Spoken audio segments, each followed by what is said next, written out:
Ini mau tanya lagi nih Bang, nggak apa-apa ya nanya lagi ya. Nggak apa-apa. Kalau di kalau ini sih ya pengetahuan saya tuh kan kalau nabi-nabi itu kan pasti mempunyai mujizat ya. Yes. Ada ya, Nabi Musa membelah lautan ya, kayak Iya. kayak Nabi Isa atau Yesus menurut Abang ini bisa menghidupkan orang mati nggak kalau Nabi Isa? Iya, betul sekali. Luar biasa itu Nabi Isa. Kalau Nabi Muhammad mujizatnya apa?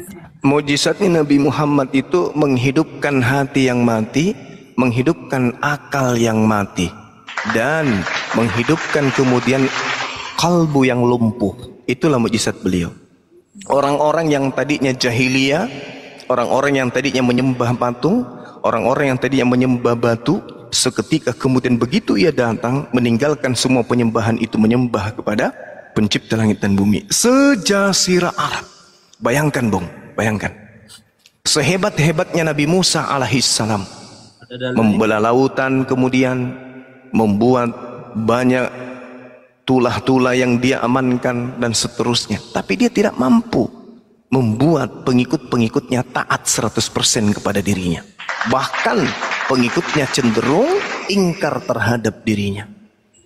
Sehebat-hebatnya Nabi Isa alaihissalam atau Yesus Kristus membangkitkan orang mati, ini itu ini itu, tapi apa arti semua itu? Tak ada muridnya kemudian selain yang 11 orang yang taat kepadanya. Dia tidak mampu menjadikan Bani Israel sebagai pengikutnya. Rasulullah Muhammad sallallahu alaihi wasallam hanya menenteng kitab wahyu berupa Al-Qur'an, mampu mengislamkan sejazirah Arab, bahkan separuh dari isi bumi. Itulah mujizat yang paling terbesar yang dia punya.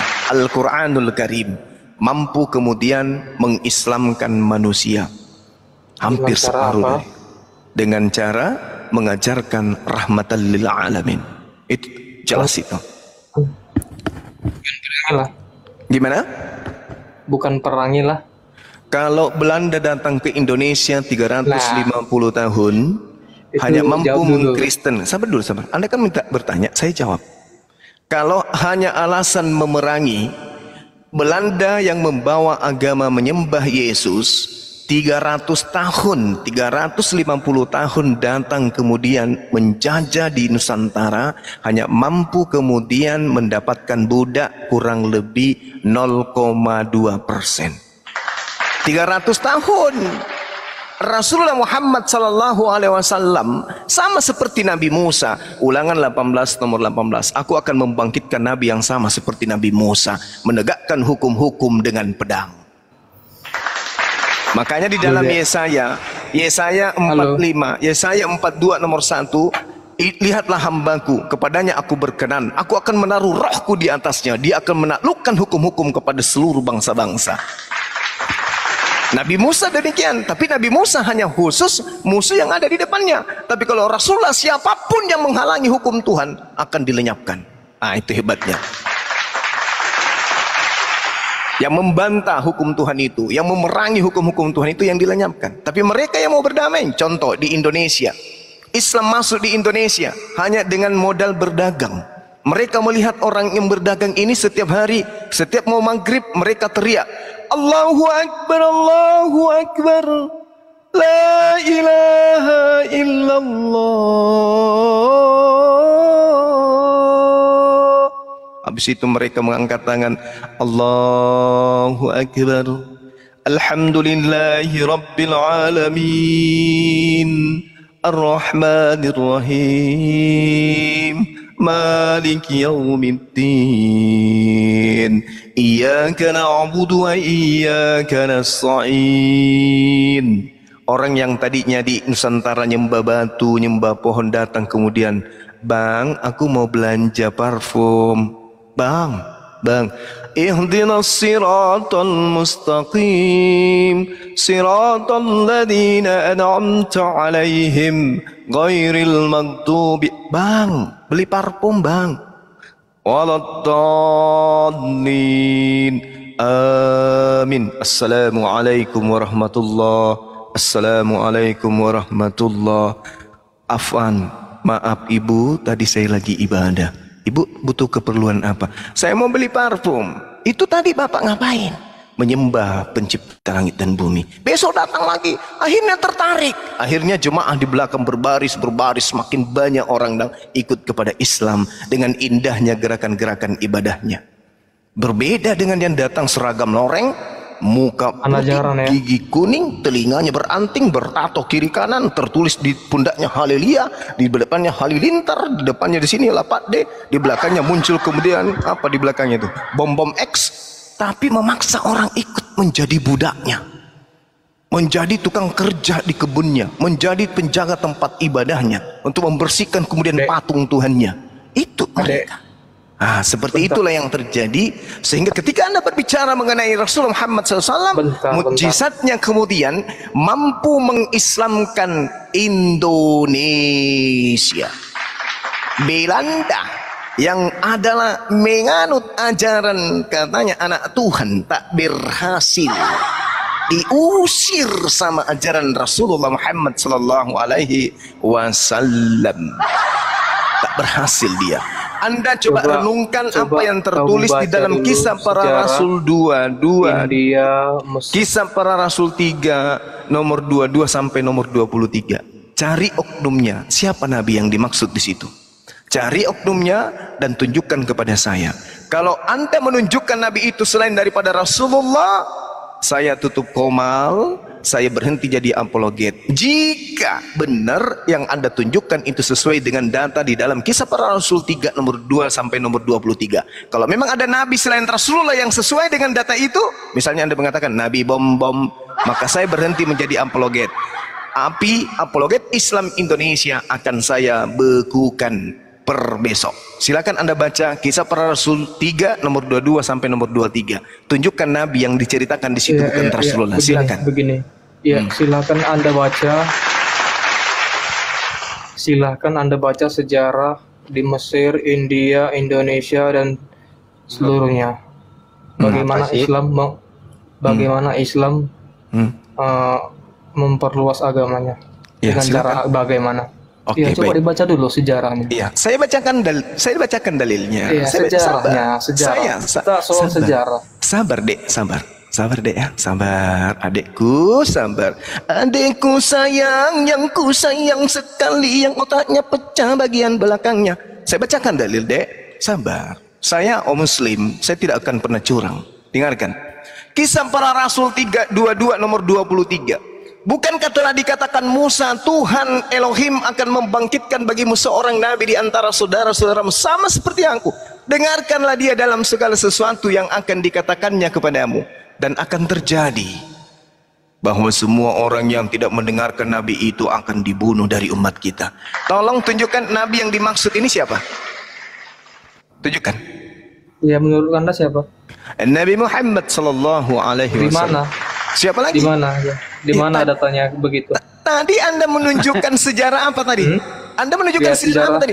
Coba Anda baca sejarah Mesir, cari India. Ini saya kasih datanya. Dan akan terjadi bahwa semua orang yang tidak mendengarkan nabi itu akan dibodoh.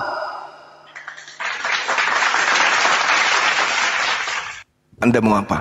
Ini Tuhan yang memerintahkan, kemudian ulangan 18 nomor 18. Ulangan 18 ayat 8. Yes. Coba tunjukkan. Silakan. Jadi dari mana Anda bisa seorang nabi akan kubangkitkan dan mereka dari antara mereka seperti kau ini. Aku akan menaruh firman dan mulutnya. Ia akan mengatakan kepada mereka segala yang kuperintahkan kepadanya. Nomor 19-nya apa yang dikatakan? Nomor 19-nya apa yang dikatakan di sana? Ayat. Apa yang dikatakan nomor 19-nya? Orang yang tidak mendengarkan segala firmanku, orang yang tidak mendengarkan segala firmanku yang diucapkan nabi itu demi namaku, daripadanya akan kutuntut pertanggungjawaban. Kalau ini bukan Rasulullah, ataupun kalau bukan dia adalah Yosua bin Nun, saya minta kepada saudara, tolong tunjukkan siapa nabi yang dimaksud ini. Jawab. Ulang 18. Yesus. Siapa itu? Dan Yesus. 19. Ya. Yesus. Jadi Yesus nabi.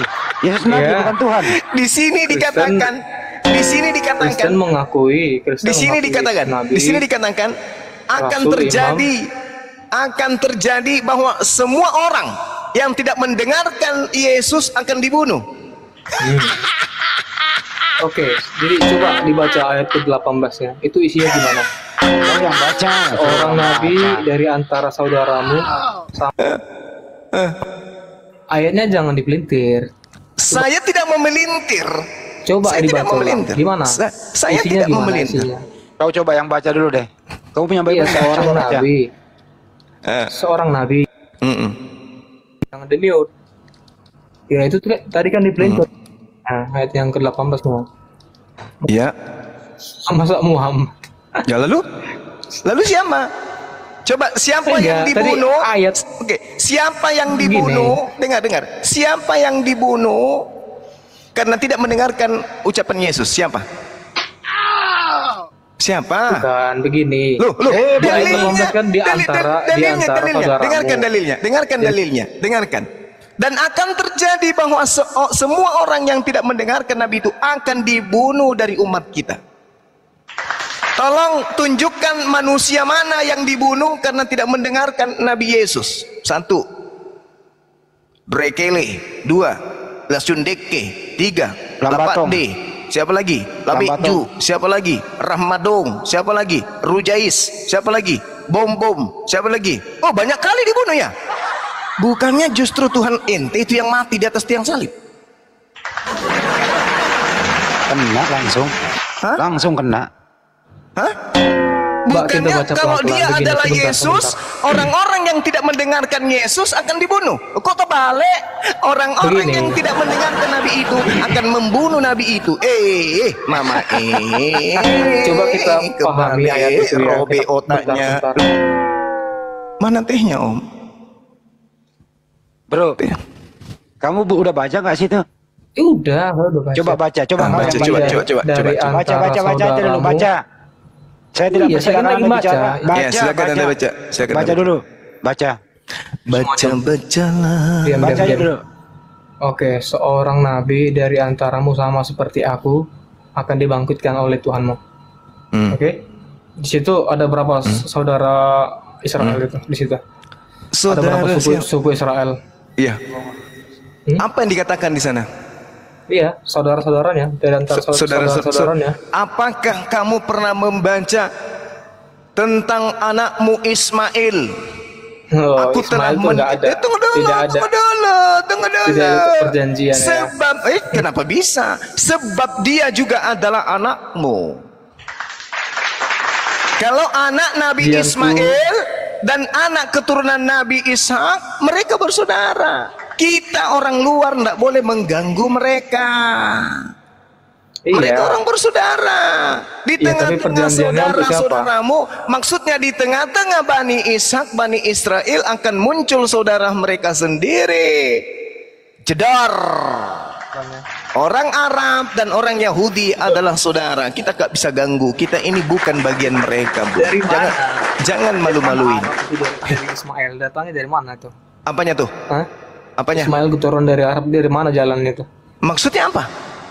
Iya, Arab itu dari Ismail, jalannya dari mana? Ismail, kamu baca Galatia 4 nomor 25. Ya, Ismail isinya apa? dan Isinya ibunya apa? adalah hidup di Arab. Jedor lagi, jedor lagi. keturunannya dari mana? Bahaya. Jalannya dari mana? Ismail kemudian Iya, padahal situ melahirkan konteksnya dari keturunan antara saudaramu. Arab. Setelah Nabi Ismail memperanakkan seorang istri dari Mesir, keturunannya menjadi bangsa Arab.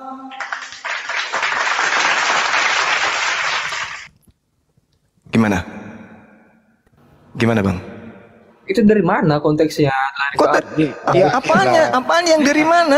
Coba dibuktikan dulu. Itu Bukti bukti kayak mana? Nanti saya minta nama keturunan bapaknya Paulus. Israel, Anda tidak bisa keturunan dengarkan. Israel, Oke, keturunan oke. Ismail. Oke, baik. Saya bacakan kepada saudara. Bagaimana kemudian baginda Rasulullah Muhammad SAW di dalam sirah nabawiyah dikutip dengan sangat jelas. Bismillahirrahmanirrahim. Nabi Muhammad bin Abdullah bin Abdul Muttalib. Lalu kemudian bin Syaibah bin Hasim, itu bapaknya nama yang sama. Lalu kemudian diterangkan lagi bin Umar bin Abdul Manaf. Lalu kemudian Maghirah bin Qusay bin Kilab bin Murrah bin Ka'ab bin Lu'ay bin Ghalib bin Firbil bin Malik bin An-Nir bin Kinanah bin Kusaimah bin Mudriqah. Lalu kemudian dikatakan bin Mudrika Amr bin Ilyas bin Mudrad bin Nizar bin Ma'ad bin Adnan bin Uddah. Lalu kemudian dikatakan lagi Muawin bin Nahur bin Tayrah bin Yarubah bin Yusba bin Nabat bin Ismail bin Ibrahim. Nah, sekarang gantian dong. Pendiri agama Anda Paulus. Tolong, nama bapaknya Paulus sampai ke Ibrahim Itu siapa? dari mana tadi? Dijawab dulu itu pertanyaan. Belum jawab pertanyaan. Sekarang giliran Anda. Pendiri agama Anda adalah Kristen, ini adalah Paulus. Coba, Paulus bin Tadi datanya. Paulus bin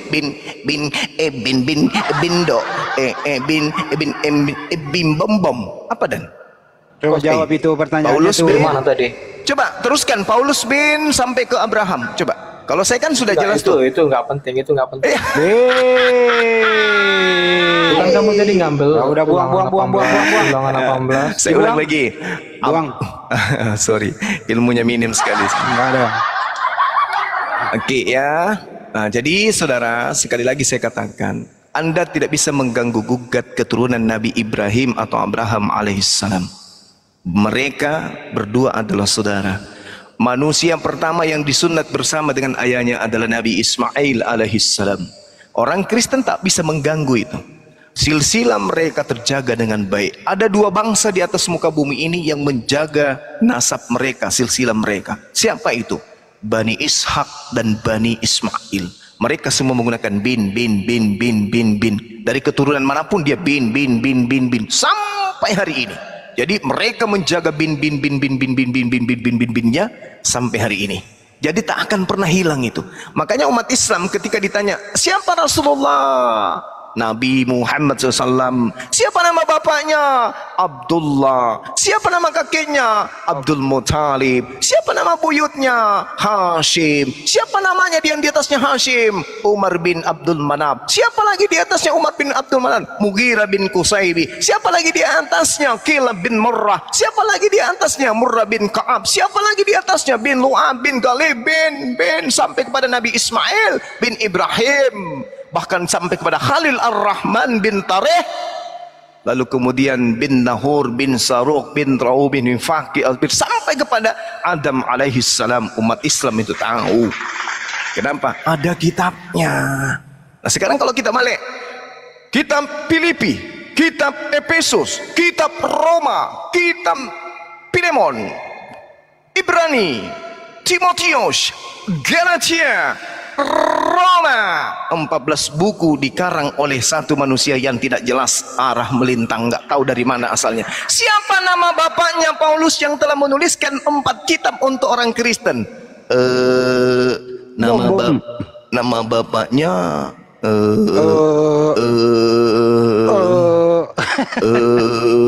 betapa hatiku takkan sedih. Pendiri agamaku orang gelap. Nama emaknya dan bapaknya kami tak tahu.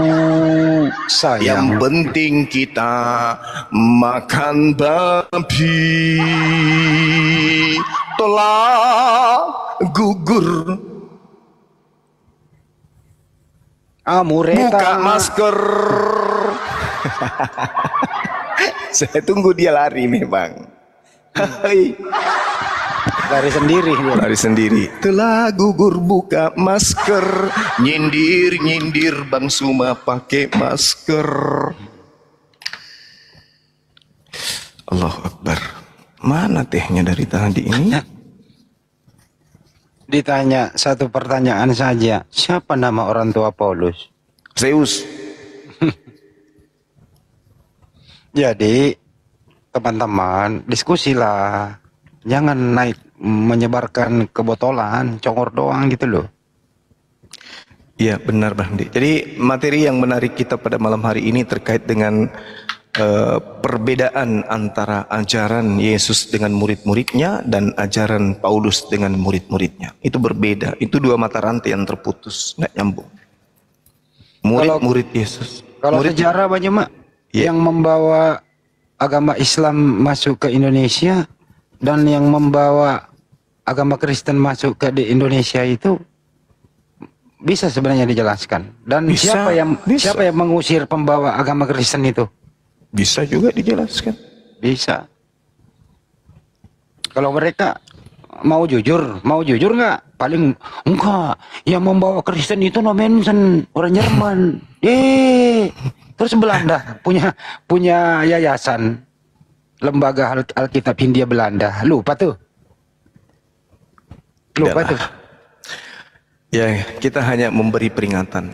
Tugas kita hanya menyampaikan, memberi peringatan kepada siapapun yang kemudian ingin mendengarkan peringatan itu. Kalau kalian mau sehat, silakan ikuti peringatan.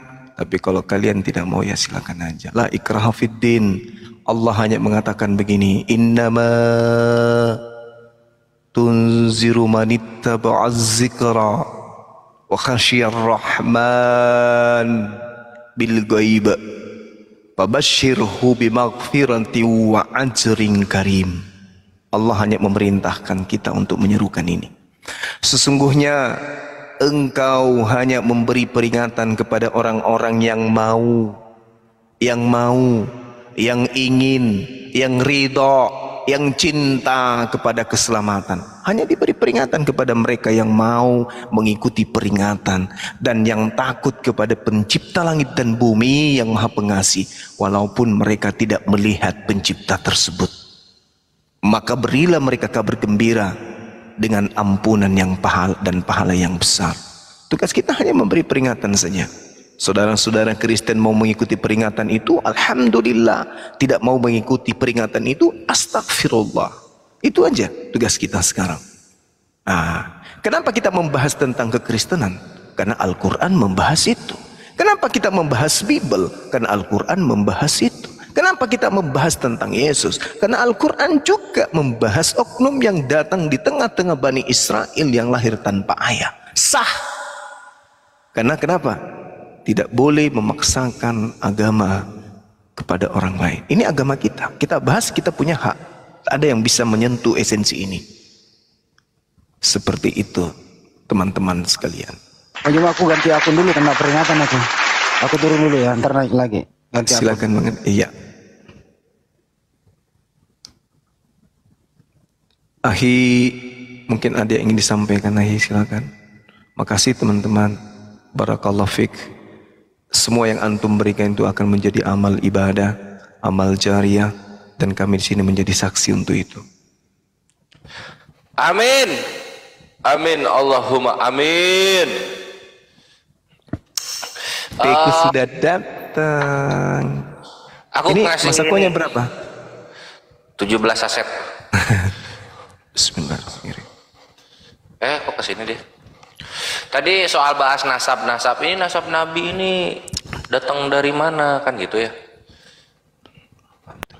Kalau dia nggak suka sama sirah nabawiyah, aku punya nenek moyangnya mereka yang namanya Sebeos. Dia ini uskup di Armenia dan terpandang gitu, Gurunda. Masya Allah. Dibesarkan Dinda Jibril, mungkin ada yang mau disampaikan? Si uskup ini itu dia hidup kalau nggak salah abad ke-8 ya, abad ke-8. Ini Sebeos, ya. Mana ya? Oh, yang ngomong aku, Gurunda. Ya, Iya, silakan. Assalamualaikum warahmatullahi wabarakatuh. Saya habis Bang Kores saja.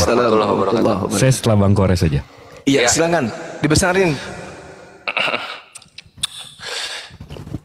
Dinda Kores dibesarin, Ustaz. Assalamualaikum. Waalaikumsalam. Nah, di sini ya, kita lihat di sini ya. Ini satu aja aku kasih ya. Jadi nenek moyangnya terhitung yang di Arab itu ikhwan. Setelah pasca Nabi Muhammad SAW wafat. Ini Sebeos, dia adalah sejarawan dan seorang bishop untuk gereja Armenia. Nah, dia mengatakan apa? Kita main Ctrl F. Ctrl F, Muhammad. Nah, ini di halaman berapa nih? Oh, pokoknya di bab 30 ya, di bab 30 di bukunya. Perhatikan di sini.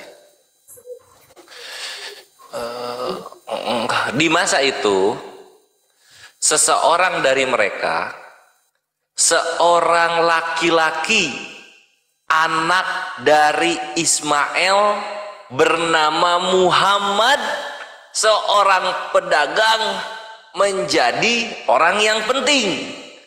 Dakwahnya tentang jalan kebenaran yang datang atas perintah Tuhan telah dikemukakan kepada mereka, dan Muhammad mengajarkan mereka untuk mengenal Tuhan dari Abraham, terlebih khusus semenjak dia diberi informasi dan pengetahuan tentang sejarah-sejarah mosaik. Selamat datang di kebenaran. Gitu. Jadi kalian tuh jangan gegabah sama nenek moyang kalian. Nenek moyang kalian aja suntangan sama Nabi Muhammad sallallahu alaihi wasallam. Allahumma sholli ala sayyidina Muhammad wa ala ali sayyidina Muhammad. Masya Allah. Lah kalian datang dari Eropa gitu kan. Belanda datang ke sini jadi TKW. Nenek moyang cucu-cucunya sok-sokan benci agama yang dibawakan Nabi kita. Itulah sudah gerundah. Ya ini ya Sebeos bab 30 ikhwan. Thank you. Lanjut. Kalau saya Bang Kores, saya dari Dictionary of the Bible-nya sendiri, Bang. Mantap. Dictionary of the Bible berarti strong atau gimana? Jadi di sini Dictionary of the Bible by John Davis, ini keluaran 1917, tapi ini dari abad 18 juga ada nih di preface-nya, di abad 18-19 juga ada. Nah, di sini kalau kita scroll, ini lumayan jauh di halaman 429. Di halaman 429 soal, nih saya zoom dulu. Soal kadar.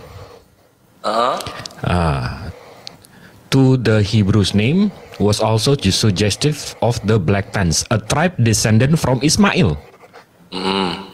Genesis berapa nih? 25:13. Children of the West, Arabian tribe, they were ruled by Princess Ibid. They were skillful in archery.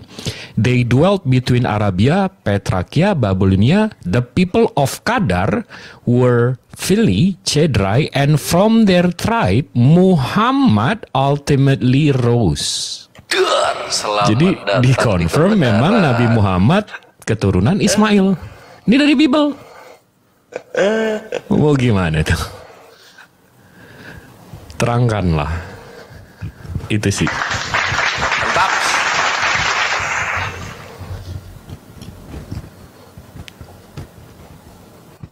Ayolah, gunakan akal sehatnya.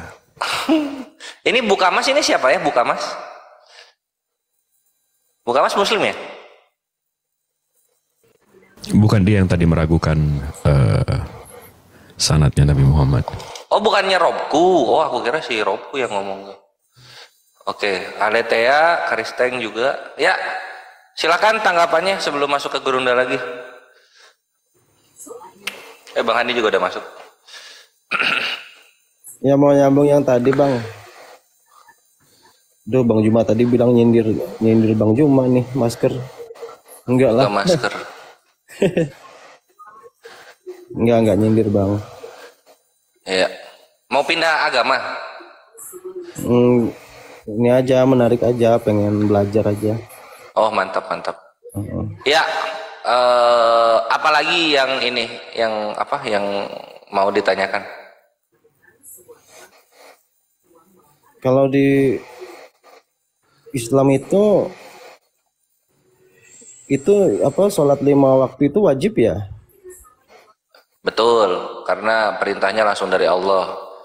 Dan sholat ini perintah yang sangat spesial serta serta fenomenal.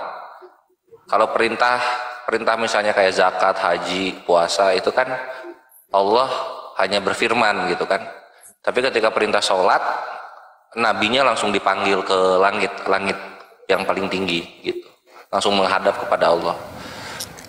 Jadi sebelum framingnya nanya di mana diperintahkan di Al-Quran, saya bisa kasih tahu subuh itu di An-Nur ayat 58, ditekankan lagi di Ar-Rum ayat 17, zuhur itu Al-Isra ayat 78, ditekankan lagi Ar-Rum ayat 18, habis itu asar itu di Al-Qaf ayat 39, ditekankan lagi Ar-Rum ayat 18, maghrib itu di Hud 114, habis itu ditekankan lagi di Ar-Rum 17, habis itu Isya di An-Nur ayat 58. Coba dibuka deh, dicatat aja tadi. Karena biasanya framingnya ditanya gitu, di mana di Al-Quran dijelaskan waktu? Enggak, saya enggak framing kok. Oh siap. Kalau sholat Jumat itu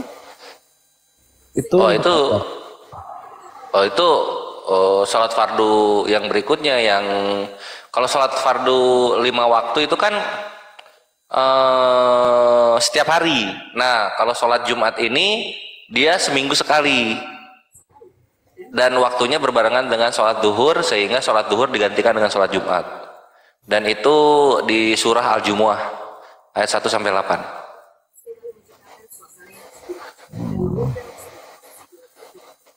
Menarik sih, jadi saya kan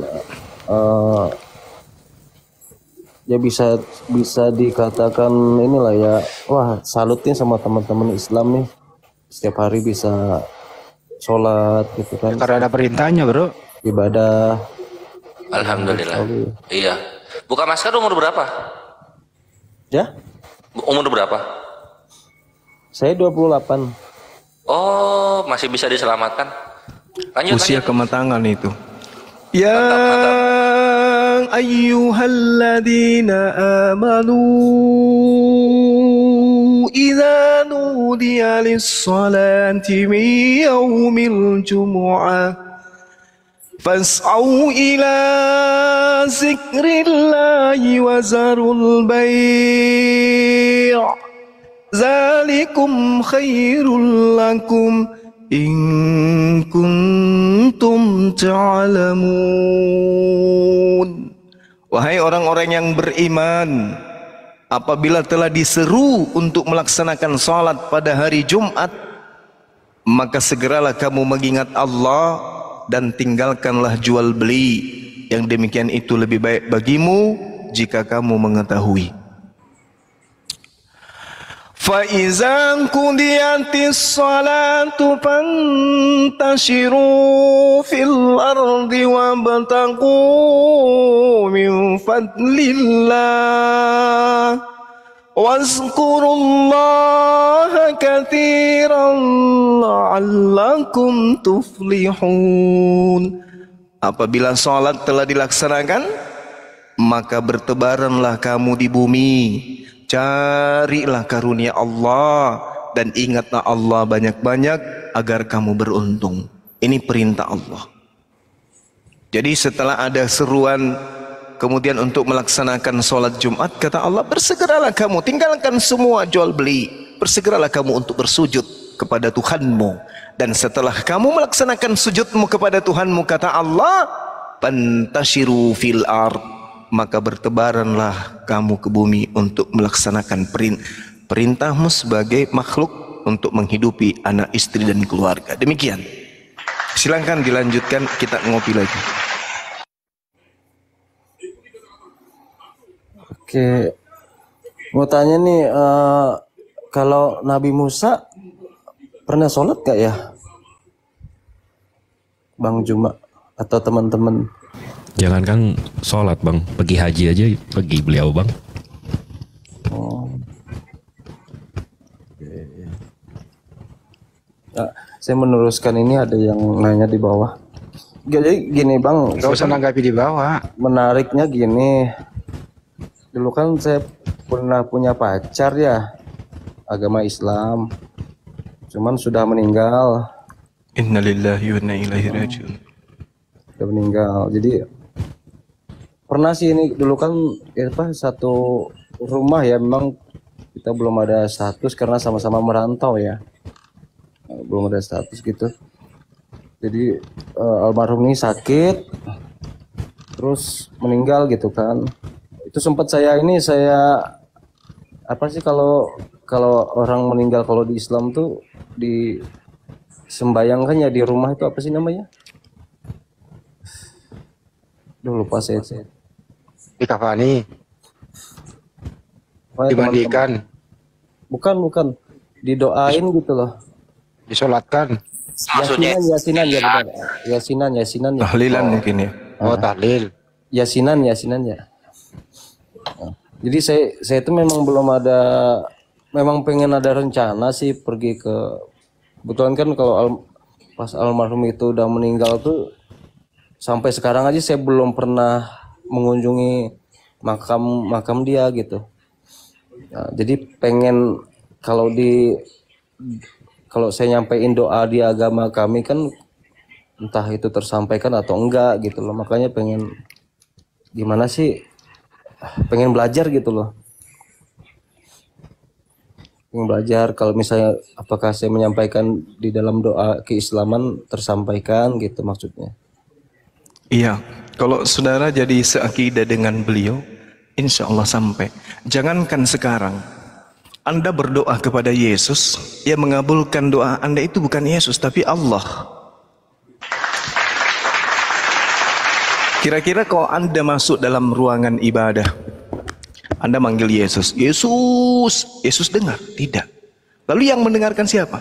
Rabbus samawati wal ard, pencipta langit dan bumi. Itulah yang mendengarkan saudara, yang mengutus Yesus di tengah-tengah Bani Israel.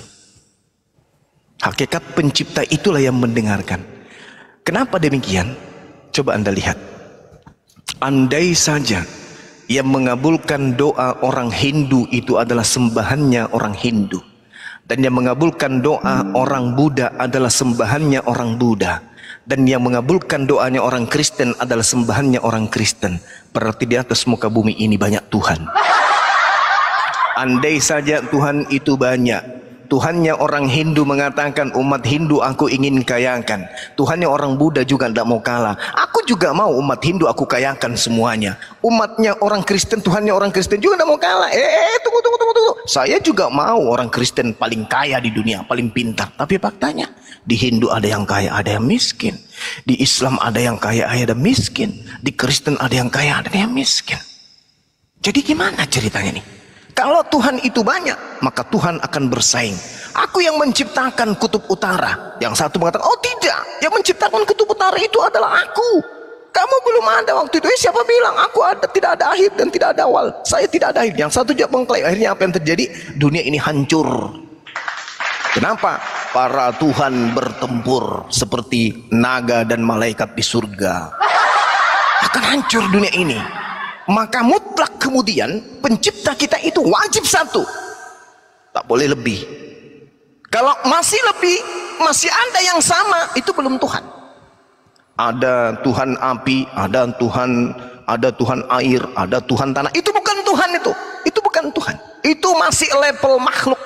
Tapi dia berkuasa bang tentang laut. Itu masih level makhluk. Tapi dia membuat gelombang laut begitu kencang. Itu masih level makhluk. Kenapa? Masih ada penguasa lain di tanah. Penguasa di laut bisa membuat gelombang air lautan bergelombang, tapi dia tidak mampu kemudian membuat tanah bergelembung.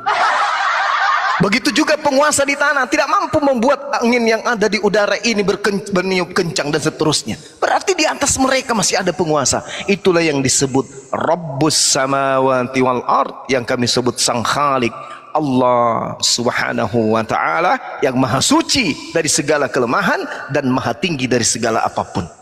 Itu yang kami sembah. Maka karena itulah ketika Anda berdoa, Yesus, yes, berikan aku masker dari emas. Turun maskernya dari langit, tetapi yang menurunkan bukan Yesus. Kenapa? Yesus tidak maha mendengar. Yang mendengarkan adalah pencipta langit dan bumi. Sehingga orang agama lain berdoa kepada dewa-dewa mereka, agama lain berdoa kepada sembahan-sembahan mereka. Yang mengabulkan cuma satu, Allahus Samad. Dialah Allah, tempat tergantungnya seluruh makhluk. Allahu la ilaha illa huwal hayyul qayyum. Dialah Allah yang menjaga segala sesuatu, tidak tidur, tidak mengantuk, tidak beranak, tidak diperanakkan, dan dia terus-menerus mengurus makhluknya tanpa henti. Itu baru namanya Tuhan. Kalau ada Tuhannya satu beda, Tuhannya satu beda, Tuhannya ini benar, Tuhannya juga, ada berapa Tuhan? Banyak kali Tuhan. Orang Hindu berdoa dikabulkan, orang Kristen berdoa dikabulkan juga, orang ini berdoa dikabulkan juga. Banyak kali Tuhan di muka bumi ini, padahal cuma satu. Dialah yang kami sebut Bismillahirrahman, dengan menyebut nama Allah yang Maha Pengasih. Yang menyembahnya dikasih, yang tidak menyembahnya dikasih, semua dikasih. Kenapa? Allah itu malu ketika dia mengatakan dia Maha Pengasih, tetapi terbukti dia tidak memberi, dia tidak mengasih. Allah Maha Pemalu. Sehingga ketika ia mengatakan akulah Ar-Rahman, akulah Tuhan pencipta yang Maha Pengasih, maka siapapun yang minta, yang menyembahnya atau yang tidak menyembahnya, tetap semuanya dikasih. Tuhan itu tidak mengatakan, oh ini tidak menyembah saya, oksigen kurang sama dia. Ini daerah-daerah Manado, daerah Papua ini tidak menyembah saya, oh, oksigen aku hentikan. Tidak, Allah itu maha sayang pada makhluknya, sayang sekali. Semua makhluknya dikasih, maha pengasih kepada makhluknya. Tetapi sayangnya hanya kepada mereka yang bertakwa saja. Makanya Islam itu selalu digaungkan. Jangan alergi kalau ada yang menyampaikan Islam, karena Islam itu adalah rahmat. Kalau ada yang kita tidak senang dengan Islam, bantah. Oh, di Islam itu terus apa yang benar? Di Islam itu kayak begini, terus yang benar kayak mana? Ajarin kami. Ayo, ajarin kami. Yang benar yang kayak mana? Tuhannya umat Islam itu tak ada. Terus yang Anda maksud ada itu yang mana? Yang lahir di kandang binatang itu yang Anda maksud ada? Ajarin kami. Tuhan yang benar itu seperti ini. Yang mana? Yang lahir, yang di nonotnya dipotong, yang netek sama ibunya, itu Tuhan yang benar. Tak, siapa yang ngajarin kayak gitu? Nah ini dia, makanya saya katakan Bung, bahwa Islam itu datang kemudian mengajarkan kita untuk menuju kepada damai sejahtera. Itu dalil tuh. Makanya di awal tadi saya mengatakan bahwasanya ketika kita merujuk kepada perkataan Yesus, ternyata Yesus menjadi saksi bahwa murid-muridnya semuanya mensaksikan dengan valid bahwa Yesus ini adalah Rasulullah. Yohanes 17:8. Dan mereka semua percaya bahwa engkaulah yang telah mengutus aku, berarti aku adalah utusan engkau. Karena engkau telah mengutusku, berarti aku ini adalah utusan Elohim, Rasul Elohim. Dalam Islam disebut Rasulullah. Itu iman kami. Itu iman kami. Berarti Yesus dan murid-murid Yesus sama-sama dengan imannya umat Islam mengakui oknum tersebut yang datang lahir tanpa ayah membawa hikmat Injil kepada Bani Israel. Kami sepakat mengakuinya sebagai Rasulullah. Ya Bani Israel, inni Rasulullahi ilaikum. Islam dan pengikut Nabi Isa sama-sama mengakui Yesus, Isa, Yesua, Hamasya itu adalah Rasulullah. Nah, Kristen ini dari mana datangnya? Tiba-tiba muncul dari barat. Yesus Tuhanku, kepadamu kami menyembah. Yang ngajarin siapa? Tak ada yang ngajarin. Tak ada yang ngajarin. Nyembah Yesus itu ada ajaran Yesus. Murid-muridnya percaya bahwa Yesus adalah Rasulullah. Lalu Kristen kemana perginya? Makanya Yesus mengatakan, enyahlah daripadaku kalian semua pembuat kejahatan. Yang memanggil Yesus Tuhan, yang bermuji pakai nama Yesus, yang bernubuat pakai nama Yesus, yang mengusir setan pakai nama Yesus. Matius 7 nomor 23. Pada saat itulah aku akan berkata kepada mereka, enyahlah daripadaku kalian semua adalah pembuat kejahatan. Tapi yang menjadi permasalahan sekarang, kenapa saudara-saudara Kristen ini anteng aja, santai aja, rileks aja, padahal kehidupannya diantar kepada kebinasaan, kepada ketiadaan. Detik demi detik menjadi menit, menit demi menit menjadi jam, jam demi jam menjadi hari, hari demi hari menjadi minggu, minggu demi minggu menjadi bulan, bulan menjadi bulan, menjadi tahun, tahun per tahun menjadi ketiadaan. Innalillahi wa inna ilaihi rajiun. masuk ke dalam tanah ukuran 1 kali 2 meter, ditanyai kemudian oleh makhluk penjaga kubur, wahai si fulan, hidupmu di dunia hanya 3 detik kamu habiskan kemudian untuk menyembah kepada sesamamu manusia. Siapakah gerangan yang mengajarkan kamu? Disentil pipinya, disentil betisnya, habis itu dicabik lagi lehernya, habis itu dipatok lagi pantatnya. Siapa yang ngajarin kamu? Yang ngajarin kamu menyembah sesama manusia siapa? Dia sudah mengajarkan kau, dia hanya utusan Tuhan. Kenapa kau sembah? Masih mau loh? Apa yang dia katakan? Ya Rabb, aku menyesal. Kembalikan aku ke dunia, meskipun hanya sedetik. Aku akan sujud menyembahmu. Tidak bisa. Kamu sudah masuk di sini. Kalau begitu jadikan saja aku batu ya Rabb. Aku gak sanggup. Tidak bisa. Bukankah ketika kau hidup sehari, kamu lewati 24 jam, yang lain yang berakal 24 jam. Bukankah ketika kamu hidup, kamu makan nasi, yang lain juga makan nasi, dikasih oksigen, yang lain juga dikasih oksigen. Tapi mereka berakal, kamu tak berakal. Rasakan sekarang. Masih mau. Inilah yang disebut innalladzina kafaru min ahlil kitabi wal musyrikina fi nari jahannam khalidina fiha ulaika hum syarrul bariyah. Orang-orang kafir ini adalah seburuk-buruknya makhluk. Kenapa? Kalau kambing disuruh sholat menyembah kepada pencipta langit dan bumi, wajar, mereka tak berakal. Kalaupun ada sapi menyembah kepada sesamanya sapi, tak apa-apa, karena mereka binatang. Atau sapi menyembah kepada manusia, tak masalah, karena manusia lebih sempurna daripada dirinya. Tapi kalau manusia di zaman modern masih menyembah kepada manusia yang menjadi tumbal di atas tiang salib, otaknya kemana Cak Ayu? Apalagi di mana-mana sudah ada apologet Islam, di mana-mana diskusi agama dibangun untuk menyelaraskan kemudian akal dan kitab yang kita anggap suci. Kemana akal ini? Siang malam kita mendengarkan Bang Sumak, siang malam kita mendengarkan Bang Handi, tapi itu hanya kita jadikan sebagai olok-olokan.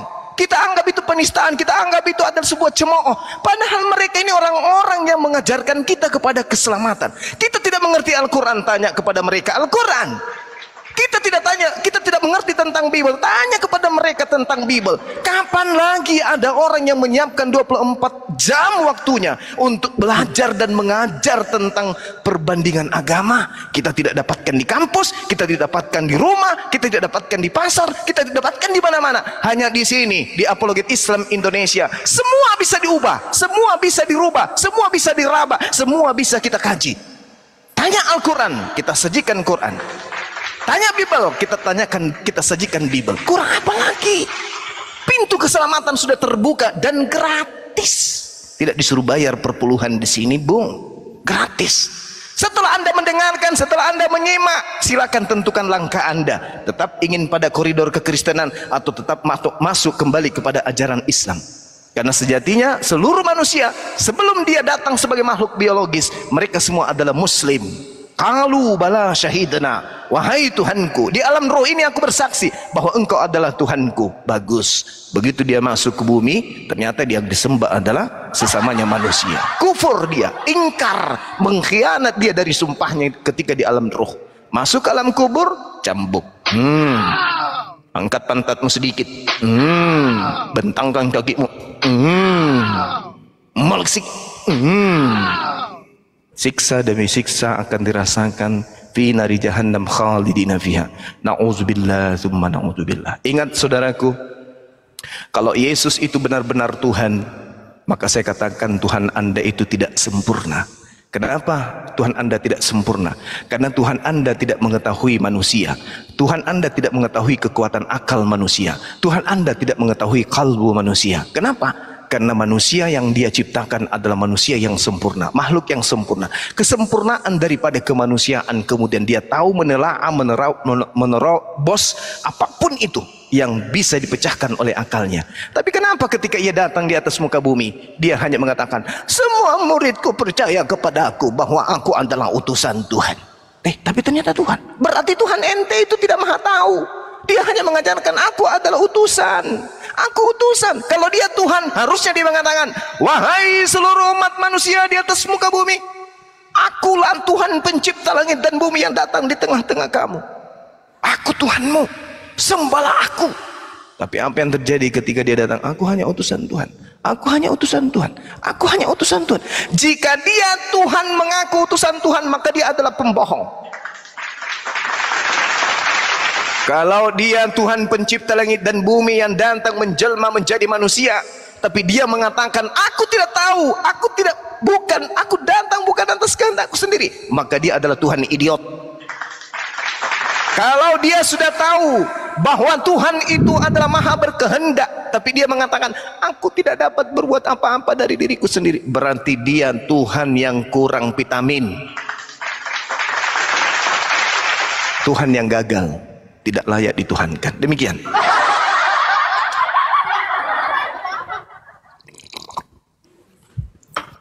Alhamdulillah. Berarti saya harus masuk Islam dulu baru bisa Iya. diajarin gitu. Bagaimana mungkin? Gini Bung, ada satu data yang kemudian ingin saya sampaikan kepada saudara, yang tidak pernah kita akan temukan. Mungkin saya pendalaman materi tentang Bible saya lebih mendalam. Bukan saya sombong, tapi saya juga ini orang belajar. Saya tidak jadi apologet kalau tanpa dasar pijakan. Saya mencari data di Bible, perjanjian lama, perjanjian baru. Kalau ada lagi perjanjian-perjanjian lain pun akan saya makan. Tapi saya tidak menemukan satu data yang sama seperti Al-Quran ini. Apa bunyi Al-Qurannya? Bismillahirrahmanirrahim. Jannatu adni yadkhulunaha wa man salaha min abaihim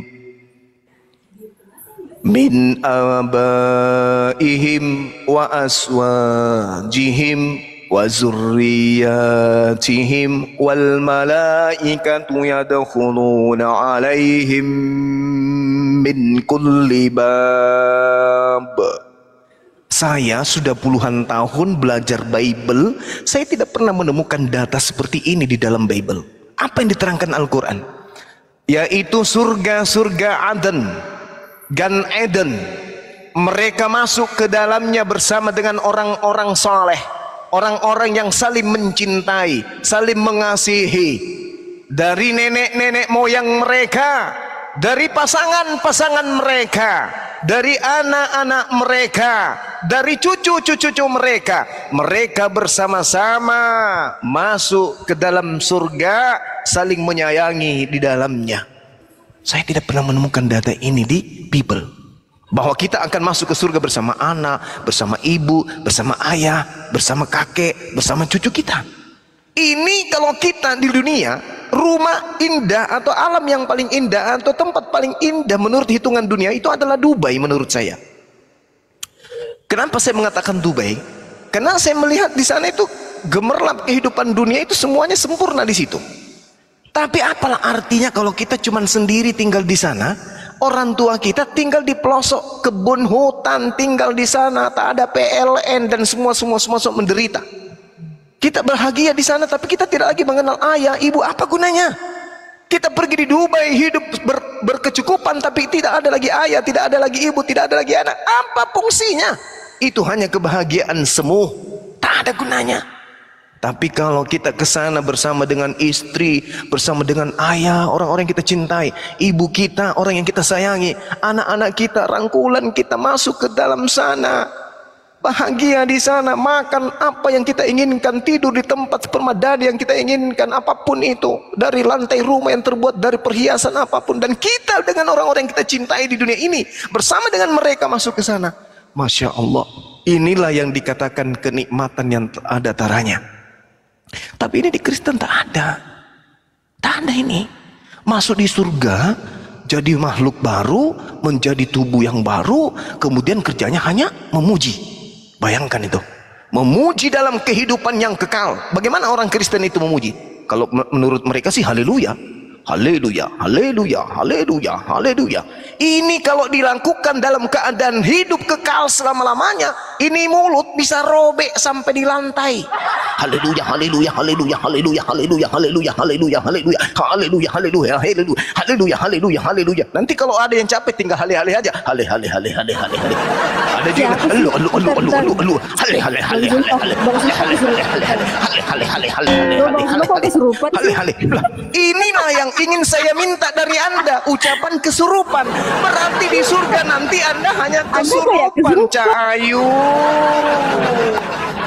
Itu yang saya tunggu. Gimana dong? Bayangkan baru 1 detik aja aku mengatakan itu, Anda sudah mengatakan saya kesurupan.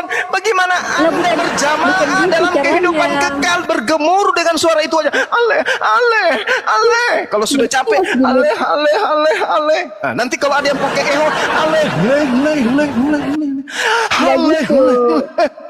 Nanti kalau sudah ada yang sudah capek, belum lagi yang kena asma, ale. Salah ini.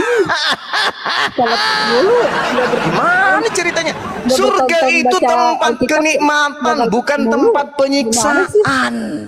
Dan ini saya tidak temukan di Kristen. Ini mau bahas surga Islam juga gimana? Iya, ini kita sudah bahas surga dari tadi. Di surganya Islam yang masuk ke dalamnya kemudian bersama anak, bersama istri, bersama suami. Ya Allah ya Rabb, kebahagiaan kurang apa lagi nih? Iya, terus nah, kalau di Kristen masuk di surganya mau ngapain? Di sana memuji Tuhan. Oh, angkat kaki yang kiri, lalu angkat kaki yang kanan, sebutlah hale, hale, hale, hale. Nada yang teratur, hale, hale. Berapa ini? Hale, haleluya. Kan begitu. Itu yang kita temukan di dalam kitab Anda itu kayak begitu. Kita mencari perbandingan keselamatan. Ajaran Kristen mengajarkan keselamatan, tapi untuk apa, Cak Ayo? Mau ngapain di sana? Oh, mau ke sana untuk apa? Mau memuji. Halo, memuji itu di dunia. Mengabdi kepada Tuhan itu di sini tempatnya. Makanya Yesus mengatakan apa? Perbanyaklah harta surga. Karena harta surga itu tidak lekang dimakan karat. Apa harta surga itu? Amalan baik. Apa harta surga itu? Harga surga itu amalan baik. Harta neraka itu perbuatan buruk. Perbuatan buruknya menyembah kepada selain Tuhan. Nah, itu dia. Tolong, ini adalah satu materi yang sangat luar biasa. Makanya saya katakan jannatu adni yadkhulunaha wa man salaha min abaihim wa azwajihim wa zurriyatihim. Kita membesarkan anak kita dari bayi, kita siang malam cari nafkah, menafkahi mereka, mengayomi mereka, mencintai mereka, menjaga diri mereka dari gigitan nyamuk, dari gigitan semut. Kita jaga mereka dari penyakit, sakit perut dan seterusnya. Kita sayang pada mereka. Tapi pernahkah kita renungkan, kenapa kita tidak sayang masa-masa kehidupan kekal mereka di akhirat? Malah kita jerumuskan mereka. Begitu mereka bisa berjalan, kita ajak mereka berjalan ke rumah berhala. Cekeplek, cekeplek, cekeplek, masuk ke dalam, disambut semangat pagi. Hari ini mari kita bertepuk tangan untuk Tuhan. Mama Tuhan kita telah mencurahkan darahnya di atas. Darahnya dia korbankan untuk kita semua. Marilah pada pagi hari ini kita minum darah Tuhan kita dan makan dagingnya Tuhan kita. Halilintar. Ini gimana ceritanya ajaran kayak begini? Pernahkah itu diajarkan oleh para nabi? Nabi mana yang mengajarkan itu? Tak ada. Tapi bagaimana dengan umat Islam? Begitu anaknya lahir, belajar berjalan. Begitu berjalan, bismillahirrahmanirrahim. Bismillahi tawakkaltu ala Allah. Kanan keluar dari rumah, kiri berjalan masuk ke masjid, lepaskan sendal wudu, mencuci tangan, mencuci kaki, membasuh. Habis itu berdiri di hadapan Pencipta. Allahu Akbar. Wahai Engkau Pencipta langit dan bumi yang maha besar. Alhamdulillahi Rabbil Alamin. Segala puji Engkau wahai Tuhan alam semesta. Ar-Rahmanir Rahim, yang maha pemurah lagi maha penyayang. Maliki Yaumiddin, yang menguasai hari pembalasan. Iyyaka na'budu wa iyyaka nasta'in. Hanya kepadamu kami memohon pertolongan. Ihdinas siratal mustaqim. Tunjukkanlah kami kepada jalan istiqamah. Siratal ladzina an'amta 'alaihim. Jalan orang-orang yang Engkau beri nikmat keselamatan atas mereka. Ghairil maghdubi 'alaihim waladdallin.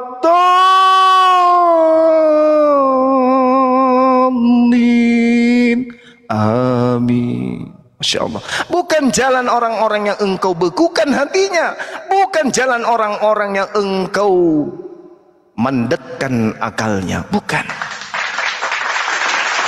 Dari kecil mereka diajarin menyembah kepada hakikat pencipta alam semesta. Itu dari Islam, saudara. Jadi kalau Anda ingin kemudian masuk ke surga bersama dengan orang-orang yang Anda cintai, maka mari la ilaha illallah Muhammadar Rasulullah. Silakan sahabat yang lain diambil alih. Terima kasih.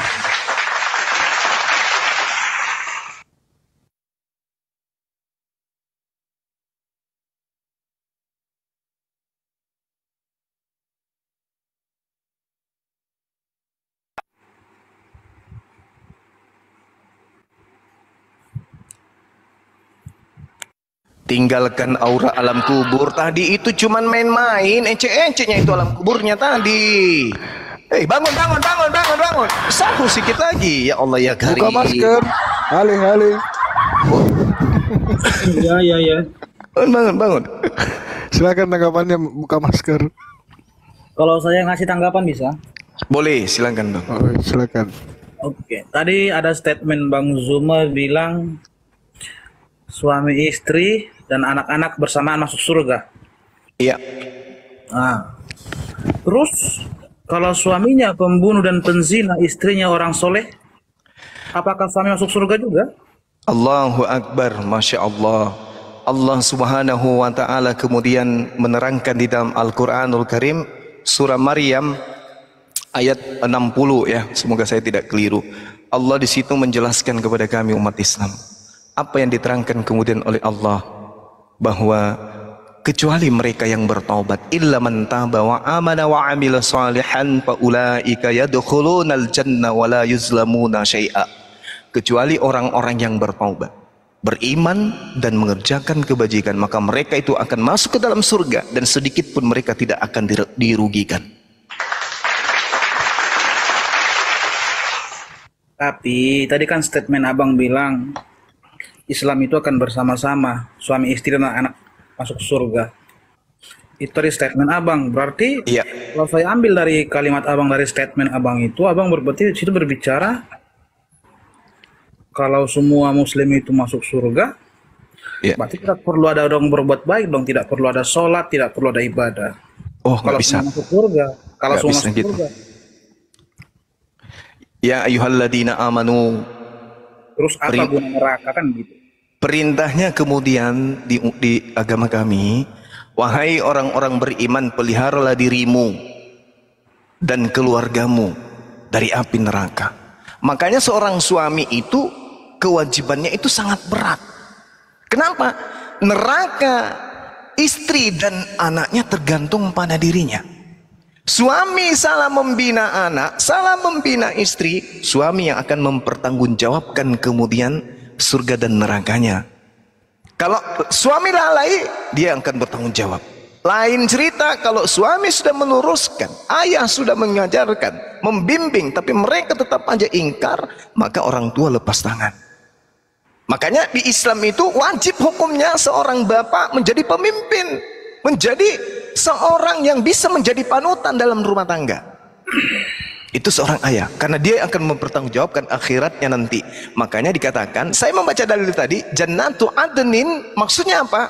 Di Islam, ketika orang Islam masuk ke surga, mereka ketemu dengan istri, ketemu dengan anak, ketemu dengan ayah dan ibunya, hidup berkeluarga, bertetangga lagi, sama seperti kehidupannya di atas muka bumi ini. Nah, sementara itu tidak didapatkan di Kristen. Jadi, jika berkelakuan buruk seorang laki-laki kerjanya pemabuk, penzina, Ya. dan kasar kepada seorang istri dan anak-anak sampai ia meninggal, Ya. apakah dia masuk surga? Masuk surga. Al-Quranul Karim menjelaskan dalam surah At-Taghabun ayat 9. Apa yang Allah terangkan di dalam? Yauma yajma'ukum liyaumil jam'i dzalika yaumut taghabun. Wa may yu'min billahi wa ya'mal salihan yukaffir anhu sayyi'atihi wa yudkhilhu jannah tajri min tahtihal anhar khalidina fiha abada. Ingatlah pada hari ketika Allah mengumpulkan kamu semua wahai keturunan Adam pada hari perhimpunan pada masa kebangkitan. Itulah hari pengungkapan dosa-dosa manusia. Dan barang siapa beriman kepada Allah dan mengerjakan kebajikan, niscaya Allah akan menghapuskan kesalahan dosa-dosanya dan memasukkannya ke dalam surga. Mereka kekal di dalamnya selama-lamanya. Itulah kemenangan yang agung. Zalikal fawzul azim. Ini kaidah di dalam Islam, Bu. Siapapun mereka yang beriman kepada Allah, melaksanakan amal kebajikan, dosa-dosanya yang lalu akan dihapuskan oleh Allah. Ini kaidah, inilah indahnya Islam. Selama mereka tidak menyekutukan Allah, tidak menyembah selain Allah, mati dalam keadaan Islam, fi jannatu adnin tajri min tahtihal anharu khalidina fiha abada. Mereka masuk ke dalam surga bersama dengan keluarga mereka yang beriman juga, mereka kekal di dalamnya. Bayangkan itu, di tempat yang tidak pernah kita bayangkan indahnya, kita masuk di sana bersama dengan istri kita. Kalau di dunia kita bahagia, makan sepiring bahagia, tapi di surga apa yang kita butuhkan diberikan oleh Allah. Betapa tidak bahagianya kita. Sementara saudara Kristen diajarkan masuk surga hanya memuji saja. Memuji. Haleluya. Haleluya. Berarti gini Bang Zuma. Ya, gimana? Jadi kalau dari statement Abang itu saya ambil, Siap. berkelakuan seburuk apapun dia, sebesar apapun dosa dia semasa di bumi, sampai dia meninggal tidak berbuat baik, melakukan dosa, ketika dia meninggal dalam keadaan Islam, Ya. masuk surga. Masuk surga. Jadi gini, Bang. Jadi gini. Di padang mahsyar itu masa di mana kita dikumpulkan oleh Allah. Jadi di Islam ini, hidup umat Islam itu ada dua. Membawa kembali kepada Allah dengan membawa dua bekal, dosa dan amal kebajikan. Dosa yang dilakukan kemudian, berzina, mencuri, merampok, atau apapun itu selain syirik, itu diampuni oleh Allah. Selama orang itu ingin bertobat, itu diampuni oleh Allah. Kalau dia mati dalam keadaan membawa dosa dan dosanya ini tidak dihapuskan oleh Allah, maka Allah akan memasukkan orang Islam ini ke neraka. Dia akan dimasukkan kemudian di dalam neraka umat Islam ini. Akan tetapi ketika dia masuk ke dalam neraka, ada baginda Rasulullah Muhammad sallallahu alaihi wasallam yang datang sebagai rasul yang akan mengangkat mereka dari neraka. Kenapa? Karena Rasulullah Muhammad sallallahu alaihi wasallam tidak akan membiarkan umatnya ada di dalam neraka. Itu diterangkan di dalam hadits Bukhari ya, Bukhari nomor 6886. Tak ada umat Islam yang akan tersisa di neraka. Semuanya akan diberi syafaat oleh baginda Rasulullah Muhammad sallallahu alaihi wasallam. Dinda Kores, monitor, Dinda Jibril. Siap.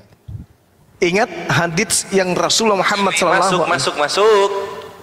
Ingat hadits Bukhari nomor 6886 itu benar banget Pak Gurunda. Hadis favorit aku, nggak mungkin lupa.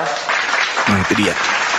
Anda baca Bukhari 6886. Umat Islam yang memiliki dosa kemudian sehingga ia dibawa ke dalam neraka, Rasulullah Muhammad sallallahu alaihi wasallam akan minta kepada Allah, ya Rabb, beliau umatku. Ketika aku di bumi, aku tidak pernah minta kemudian diperlakukan istimewa. Ketika engkau bertanya kepadaku, wahai Nabi Muhammad, orang-orang ini sekampung, sekecamatan, sekabupaten tidak mau beriman kepadamu, maukah engkau aku tenggelamkan? Maukah engkau aku jatuhkan gunung ini, aku angkat untuk menutupi mereka? Apa kata Rasul? Ya Rabb, jangan, jangan. Mana tahu dari antara keturunan beliau ada yang beriman kepadamu, kata Rasulullah. Wahai Rasulku, aku bisa melumpuhkan musuh-musuhmu. Jangan ya Rabb, jangan ya Rabb. Lalu apa yang kau minta tentang umatmu di dunia? Jangan ya Rabb, aku tidak minta apa-apa tentang umatku di dunia. Lalu aku cuma minta, tolong berikan aku kesempatan untuk menjamah mereka nanti ketika di antara mereka ada yang jatuh ke neraka. Izinkan aku untuk memberikan syafaatku. Boleh ya Rabb? Ya, satu-satunya Nabi yang kuberikan syafaat untukmu, Nabi yang lain tidak kuberikan, hanya kamu. Inilah yang ada diterangkan dalam hadis Bukhari nomor 6886.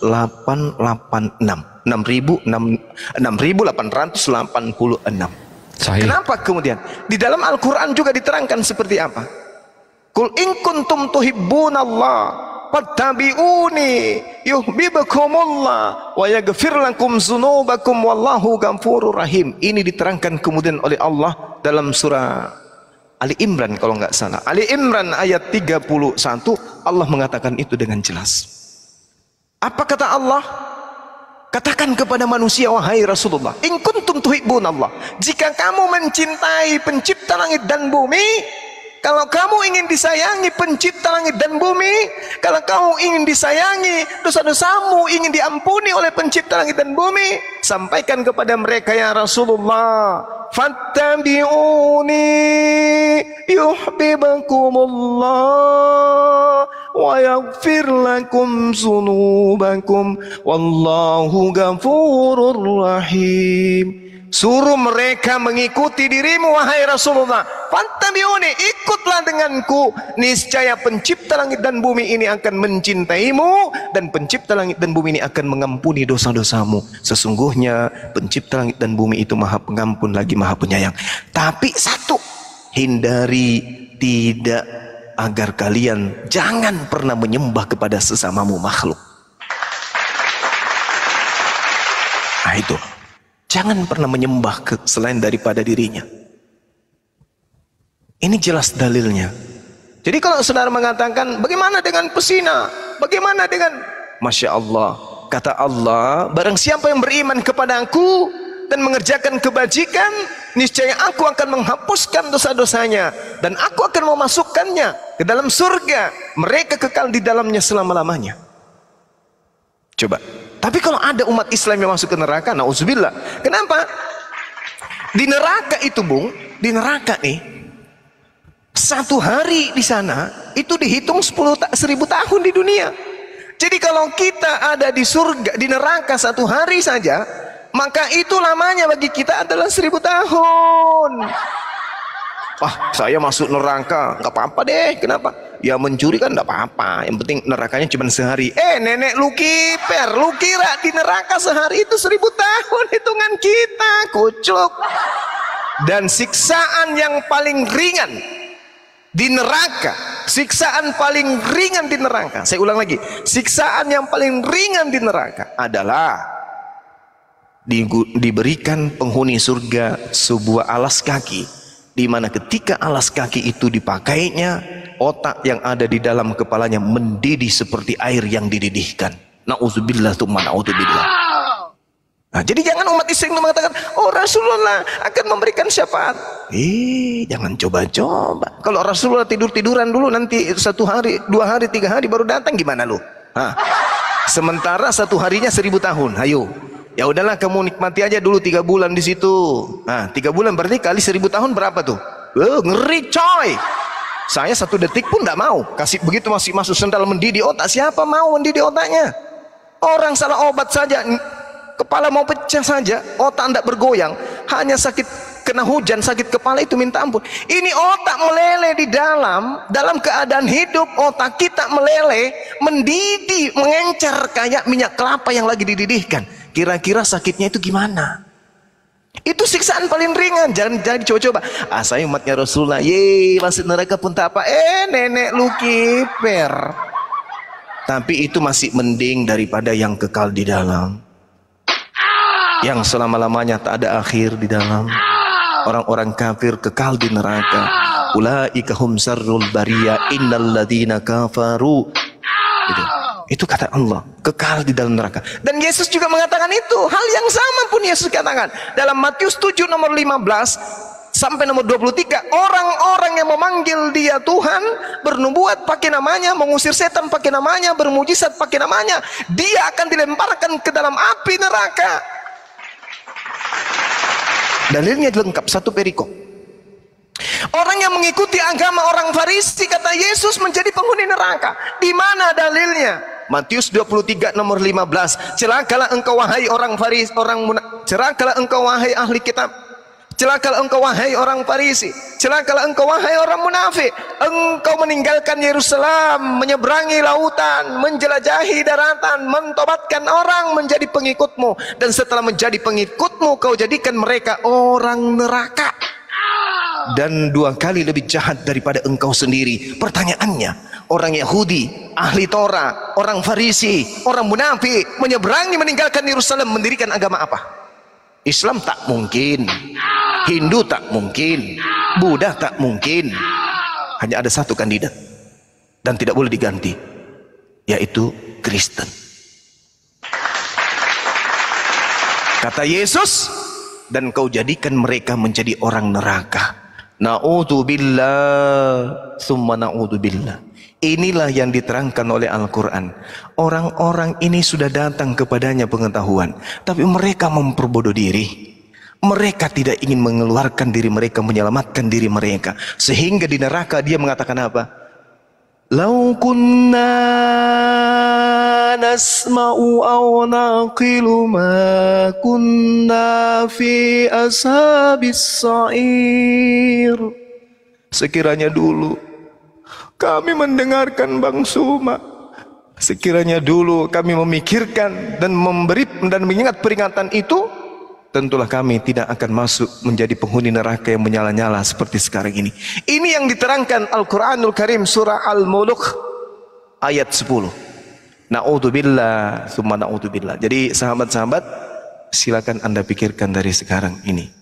Kalau Anda merasakan di Kristen ada jalan keselamatan, terima keselamatan itu dari mulut Yesus, jangan dari oknum, pendeta atau pastor. Silakan.